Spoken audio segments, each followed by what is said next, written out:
travaille sur l'impression 3D, des techniques de sculpture. Donc j'ajoute, j'enlève, hein, comme un sculpteur le ferait.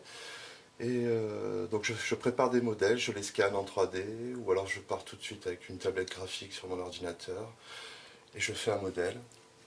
Après, mes sources d'inspiration, les images que je prends, c'est plutôt des images du web. Des images qu'on pourrait qualifier un peu trash. Je retravaille dessus, je scanne.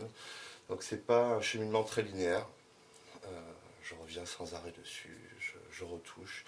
Donc c'est pas uniquement numérique, c'est pas uniquement un travail de sculpture pure et dure. C'est un gros mélange. Ce que j'ai vu ici, là, dans ton atelier, il y a beaucoup de... Il y a une plaque électrique, il y a des casseroles. Oui. Alors, pour l'impression 3D, c'est du... Bon, c'est un fil plastique. Après, c'est vrai que je travaille la cire, essentiellement la cire, avec de vieilles recettes, parce que je traduis des recettes. Je traduis des recettes du XVIe siècle, et puis j'étudie beaucoup les moulages sur nature du XIXe siècle, pour percer les secrets techniques. Je me resserre en fait, de ces secrets artisanaux pour faire des coupes avec la cire. Donc en mélangeant des résines naturelles, la peinture à l'huile et la cire. Ça te permet d'avoir des mélanges, des transparences. Et là, en l'occurrence, ce que je fais avec la cire, c'est un effet émail. Mais l'aspect final, voilà, c'est dragéifier la sculpture, tu vois. Je vais dragéifier. Ouais, on le retrouve dans toutes tes œuvres. Voilà, ouais. donc, avec beaucoup de couches, etc. Ben là, tu vois une théière, et puis dessus, c'est un happy slapping. Tu as une confrontation entre deux techniques, à la fois une qui te plonge dans les techniques modernes, oui. La 3D, oui. L'impression 3D, et à la fois tu es plongé dans les secrets d'artisans et d'artistes voilà, du 16e, 17e, 18e, 19e. Oui. Donc ton travail est une sorte de carrefour de ces techniques. C'est vrai que je fais un grand écart, quoi. J'aime bien penser les techniques contemporaines avec les vieilles techniques.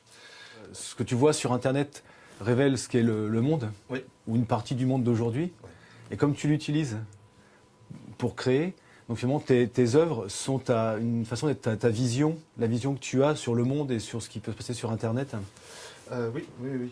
Et cette dimension de violence, je la retrouve dans les recettes du XVIe siècle, figure-toi. Voilà. Un autre travail, toujours sur les réseaux sociaux, tu peux voir sur le socle qu'il y a marqué Facebook. Alors, tu vois cet objet, moi je suis parti sur des abat-jours. Tu reconnais le pouce de Facebook, ouais. Pour les likes. Donc toujours idée culture populaire mais mondialisée, on va dire. Une vidéo qui a circulé sur Facebook, affreuse, atroce. Un jeune garçon, Raron, qui a fait l'objet d'une vidéo et il est mort. Hein. Voilà, donc l'importance de la cire, là, c'est que pour moi, ce genre d'objet, c'est des ex-voto. Mm-hmm. Pour moi, c'est quand même de l'ordre d'une prière, une conjuration. Quand je vois des choses comme ça, c'est vraiment insoutenable. Ouais. Je ne regarde pas forcément l'entier.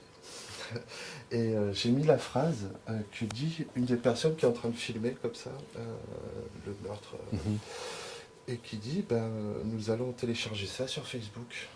Donc c'était une suite logique de partager ça avec le plus grand monde. Ouais. Parce que ça fait est-ce que ça fait du lien social, les réseaux sociaux dans ce cas-là? Ouais. Mais sur quelque chose de limite. Internet, ça devient cette espèce de cadeau empoisonné des fois, qui au lieu de faire du lien social, de l'équité, du partage, pas du tout, ça peut ruiner le lien social en l'occurrence. Ça m'intéresse beaucoup aussi.